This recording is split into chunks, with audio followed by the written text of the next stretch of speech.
We have David in New Jersey. Thanks for waiting. You're on with Matt and Dennis. Hi, Dennis. Hi, Matt. Hey. How you doing? I spoke with you once before, and I just want to try to get back on things we weren't able to finish up because of time. And I want to deal, do you see what I put down? The irrationality of naturalism. Yes, it says here you're a former atheist. You want to talk about the irrationality of naturalism because it violates the first rules of logic. So why didn't you call someone who's a philosophical naturalist? Well, I guess I wanted to turn you into one. Why would you want to turn me into a naturalist? Because you don't want to go there. I know that. Do you dare? You think you can handle that or not? Okay. No, hang on. Define it first? Philosophical naturalism is the assertion that only the natural world exists. That's not my position, and I'm asking you why you called to talk about something that's not my position. And you say because you want it to be my position? How does that make sense? Matt, I was joking. Okay. Okay, well... I want to use this as a topic to demonstrate how rationality works in terms of dualism. Dualism, okay. You like the rules of logic, and I want to apply some of the rules of logic to some presuppositions. Okay, they don't apply to presuppositions. Well, all right. Let me back that up and correct that. When you say that there's a presupposition, presupposing something means that you are accepting it without warrant. No, you're just simply accepting it as a starting point. That's what I just said. Right, without warrant. If you had evidence for it, you would present the evidence, and you would never say, this is my presupposition. You would say, I believe this because. Right. If this is true, then this follows. That doesn't mean the presupposition is true, but you can make logical conclusions and reason from any proposition. You can. It's true. But, okay, see, the thing is, you start off with presupposition, which is, and I point out that a presupposition is something that is accepted without evidential warrant. But now it looks like what you want to try to do is do a reductio ad absurdum. Well, let's just go into what I left you off with before, as far as I call it the presupposition. You can let's go. I just go right to the mind and thought. My basic argument when I first called you was we understand nature, atoms, protons. Anything. We always have understood that since the beginning of thought from Aristotle and Plato that these things are mindless and thoughtless. All matter, material things are mindless and thoughtless. All particles are mindless and thoughtless things. I'm a material thing. I'm not mindless or thoughtless.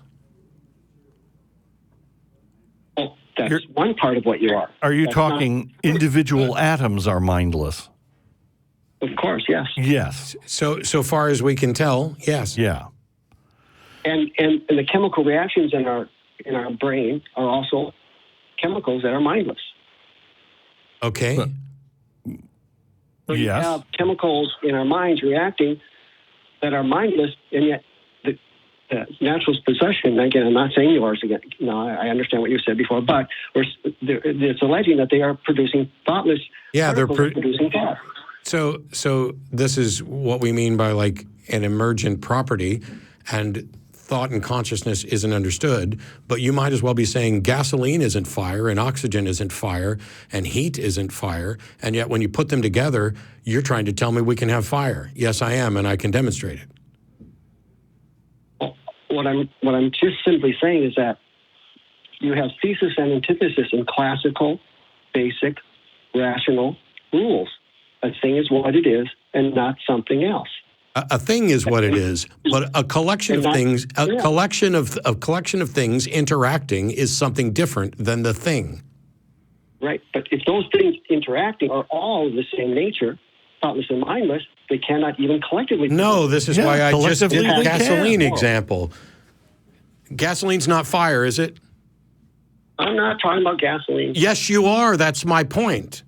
You're saying that the individual properties of a thing combining. I call that a false analogy.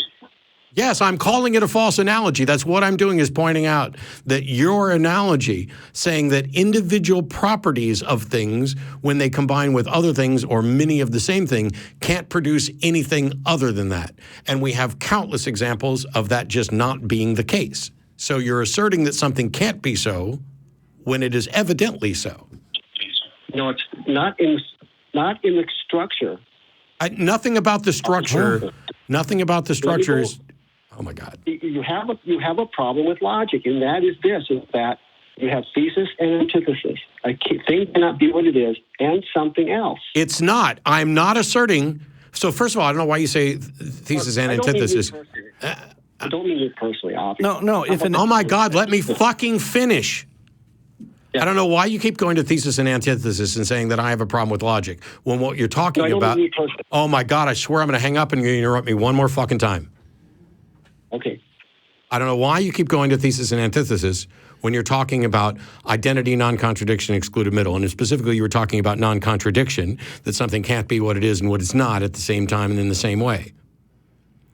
Now, when we're talking about something, you say, you have chemicals interacting in the brain, and somehow or another, this produces mind or thought.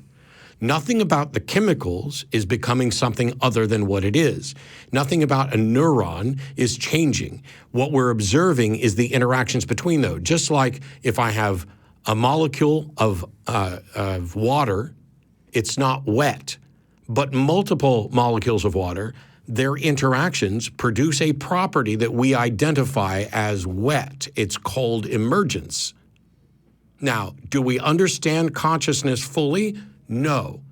Is it hypothesized that consciousness is an emergent property of chemical reactions within brain matter? Yes. However, none of that matters. Even if we had no explanation for consciousness, you are trying to say that it is impossible for consciousness to be produced through purely natural means. And in trying to do so, you're saying it's because the properties of the individual chemicals don't change. And by the way, they do. But you are ignoring the interaction element. You are selectively going down a reductivist path to say, here's what this atom is, and it's not going to be anything else, and therefore it can't produce anything else, which is why I immediately went to the fire triangle as an example. It's not the gasoline that does it. It's not the oxygen that does it. It's not the heat that does it. It's the interaction of those things that produce yet another thing. Now you may continue. I'm just going to say the difference in my argument is that when you classify and identify something as being non-thinking, yeah, and then you give an analogy or an example of things that none of those things, all those interactions that you're talking about, those emergent properties from wet to whatnot, they're still all things that are non-thinking. Okay. It's still all material. David, here's your problem. Here's your problem, David. And non-thinking. Here's your problem, David. Now you're engaged in special pleading.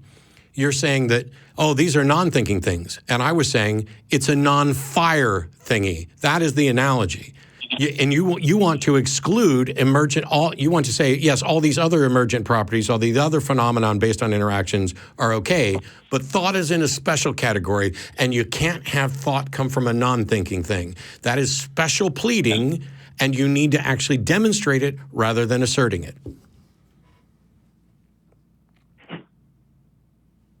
Well, you can't. Well, like I said, how can I say it? That's why I do like talking to you, though. You can make us think deeper. Yes, because I'm not the one with the problem with logic. You are, which is why I keep pointing out fallacies. No. I don't think you've solved the problem. The problem is you have an irrational... I'm not the one with the problem here to solve. You are the one who presented fallacious arguments. I identified the fallacies, and now you're struggling to find another way to make your case. You are the one who is at every turn demonstrating that you have a problem with logic. I think I just made the case. The case is there. You accept the case or you don't accept it. I don't accept it. It's special pleading. I'll move on to somebody else who may not have quite that problem of the logic.